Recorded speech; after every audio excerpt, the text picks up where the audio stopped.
Horror कहानियां थी। Haunted बस।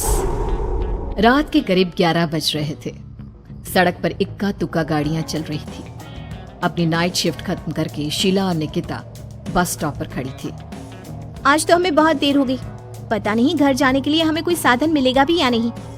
अगर कोई साधन नहीं मिला तो कहीं रात इसी बस स्टॉप पर ना बितानी पड़े।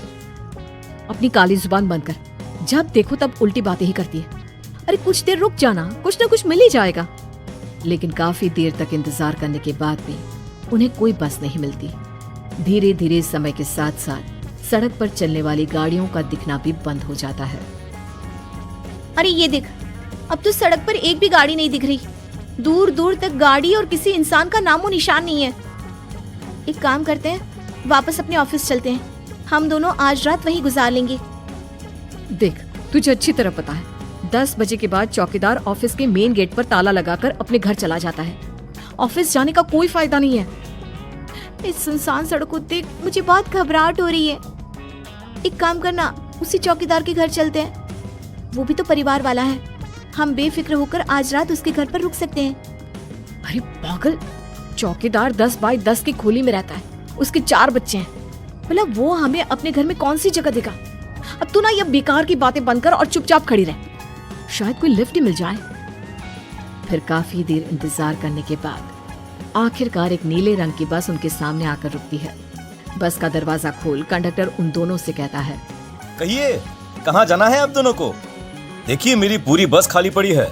मैं आप दोनों को आपके ठिकाने पर छोड़ दूंगा। इतना कहकर कंडक्टर मुंह में भरे पान की पिचकारी सड़क पर दे मारता है।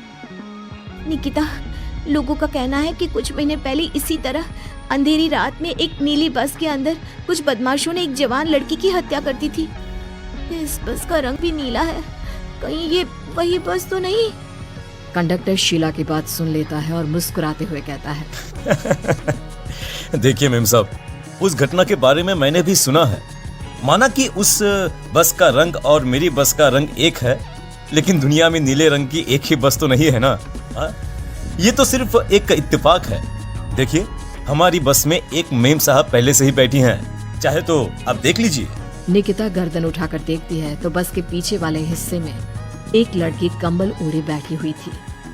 सही तो बोल रहे हैं भैया, बस में पहले से एक लड़की बैठी है। चल अब हम भी बैठ जाते हैं, वैसे भी बहुत देर हो गई है।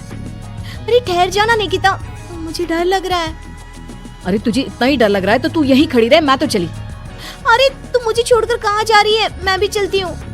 दोनों बस में जाकर बैठ जाती हैं। देखते ही देखते ड्राइवर बस को तेज रफ्तार में चलाना शुरू कर देता है। तभी शीला की नजर पीछे वाली सीट पर अकेली बैठी लड़की पर पड़ती है। उस लड़की की लाल आंखें और उसका आधा जला हुआ चेहरा देखकर शीला घबरा जाती है। सुन निकिता, हमारे पीछे जो लड़की बैठी है ना, उसकी आंखें एकदम खून की तरह लाल और चेहरा किसी चुड़ैल की तरह डरावना दिख रहा है। अरे छोड़ ना, कौन कैसा दिखता है? मुझे इन सब बातों में कोई दिलचस्पी नहीं है। मैं थोड़ी देर झपकी लेना चाहती हूँ, इसलिए अब तू अपनी बड़बड़ बंद कर प्लीज। बेफिक्र निकिता अपनी आंखें बंद करके बैठ जाती है। दूसरी ओर बस जंगल के रास्ते में पहुंची है। चारों तरफ घना अंधेरा और साथ ही जंगल में मौजूद जंगली जानवरों की डरावनी आवाजें शीला को और भी ज्यादा डराए जा रही थी। थोड़ी ही देर में बस एक बरगद के पेड़ के पास से गुजरती है। तभी अचानक बरगद की डाल पर बैठी एक बिल्ली कूदकर खिड़की के रास्ते शीला की गोद में आ गिरती है। मर गई रे, बचाओ मुझे, कोई बचाओ। शीला के चिल्लाने की वजह से निकिता की आंख खुल जाती है और वो भी घबराकर इधर उधर देखने लगती है। तभी पीछे वाली सीट पर बैठी लड़की उठकर शीला के पास आती है और बिना कुछ कहे उस बिल्ली को शीला की गोद से उठा उसे सहलाते हुए अपनी गोद में लेकर वापस अपनी सीट पर जाकर बैठ जाती है। अरे शीला, तू तो बहुत ही डरपोक है। जरा सी बात पर उछल पड़ती है। मैं कल से अकेले ही सफर करूंगी। अरे मैं क्या करूं? वो बिल्ली अचानक मेरी गोद में आ गिरी। अपनी बकवास बंद कर और मुझे चैन से सोने दे।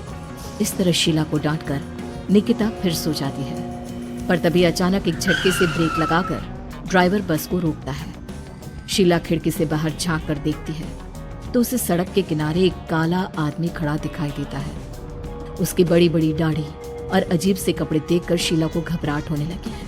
क्या हुआ ड्राइवर भैया? आपने बस क्यों रोक दी? अरे वो देखो वहाँ, वो सड़क के किनारे एक आदमी खड़ा है, उसी के लिए मैंने बस रुकवाई है। शीला निकिता को धक्का देकर नींद से जगाती है। अरे अब क्या हुआ? वो देख, सड़क किनारे कितना डरावना आदमी है। उसका अजीबोगरीब हुलिया देखकर लगता है जैसे कोई शैतान खड़ा हो। अब शीला की तरह निकिता भी उस आदमी को देखकर थोड़ा डरने लगती है। कंडक्टर, क्या तुम उस आदमी को बस में चढ़ाने वाले हो? उसे देखकर हमें डर लग रहा है, उसे बस में मत चढ़ाओ। अरे डरने की कोई बात नहीं है मेम साहब, ये आदमी जंगल के पीछे वाले गांव में रहता है।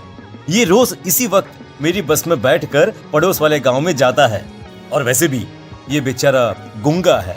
अगर आप लोगों को डर लगता है तो मैं इसे ड्राइवर के बगल में बिठा देता हूँ। ओह अच्छा, ठीक है। फिर कंडक्टर का इशारा पाते ही वो आदमी बस में सवार हो जाता है। ड्राइवर दोबारा एक्सीलेटर पर जोर देकर बस को आगे बढ़ाता है।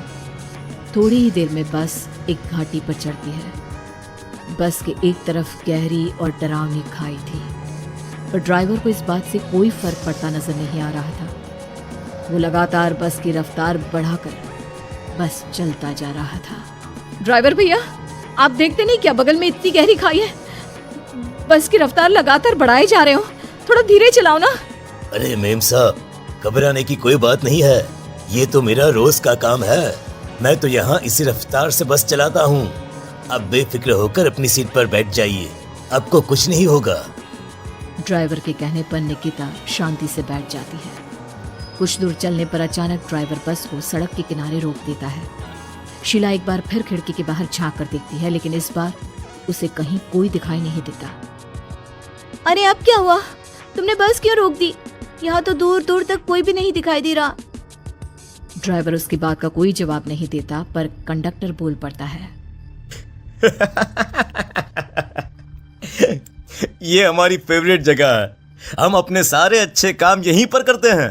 अब हमारा प्रोग्राम खत्म होने के बाद ही बस यहाँ से आगे बढ़ेगी। इतना कहते ही कंडक्टर सीट के नीचे रखी एक शराब की बोतल निकालता है। अरे ये सब क्या है? तुम्हारे बस में सवारी बैठी है, उन्हें घर पहुंचाने की जगह तुम यहाँ सड़क के बीच में बस रोककर शराब पियोगे? बस में लड़कियों के बैठे हुए भी तुम्हें ये सब करते हुए शर्म नहीं आती? कंडक्टर कोई जवाब नहीं देता और मुस्कुराते हुए शराब पीने लगता है। तभी ड्राइवर और दूसरा आदमी भी कंडक्टर के साथ मिलकर शराब पीने लगते हैं। निकिता, मुझे इन तीनों के इरादे कुछ ठीक नहीं लगते। हमने इस बस में बैठकर बहुत बड़ी भूल कर दी। तू घबरा मत, मैं हमेशा अपने पर्स में छोटा सा चाकू रखती हूँ। उसके रहते ये तीनों हमारा कुछ नहीं बिगाड़ पाएंगे।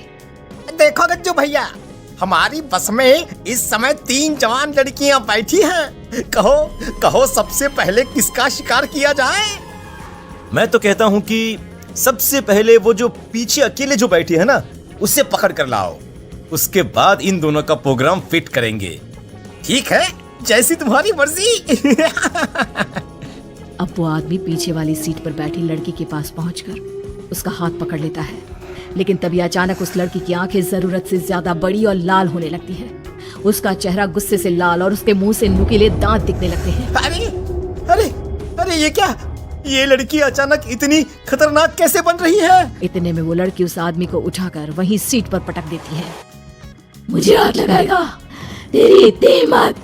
जोर से चीखते हुए वो लड़की उस आदमी पर हमला कर देती है और पल भर में ही उस आदमी का काम तमाम हो जाता है। ये देख ड्राइवर और कंडक्टर के होश उड़ जाते हैं। इतने में ड्राइवर अपनी जान बचाने के लिए तुरंत बस से बाहर कूद जाता है, पर तभी बस के पीछे की तरफ से तेजी से आ रहा एक ट्रक उसे कुचल कर चला जाता है। एक ही पल में अपने दोनों साथियों की मौत देख अब कंडक्टर के हाथ पैर कांपने लगते हैं। ये सब देख निकिता और शीला के भी होश उड़ जाते हैं। वो चुपचाप अपनी सीट पर ही छुप कर बैठी रहती हैं। अरे अरे अरे कौन हो तुम? और तुम इतनी भयानक कैसे बन गई? अब वो लड़की गुस्से में गुर्राते हुए कंडक्टर का गला पकड़ लेती है। इतनी जल्दी मुझे भूल गए? कुछ महीनों पहले तुम तीनों ने बड़ी बेरहमी से मेरी हत्या की थी और फिर शहर छोड़कर भाग गए। कई दिनों से मैं तुम तीनों के इंतजार में भटक रही थी। आज जाकर मेरा बदला पूरा होगा। अब तू भी अपने साथियों की तरह जहन्नम पहुंच जाएगा।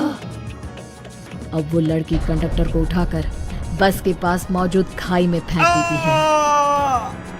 कंडक्टर एक बड़े पत्थर से जा टकराता है और उसकी भी मृत्यु हो जाती है। दूसरी तरफ ये सारा नजारा देख शीला और निकिता बेहोश हो जाती है। अगली सुबह जब उन दोनों को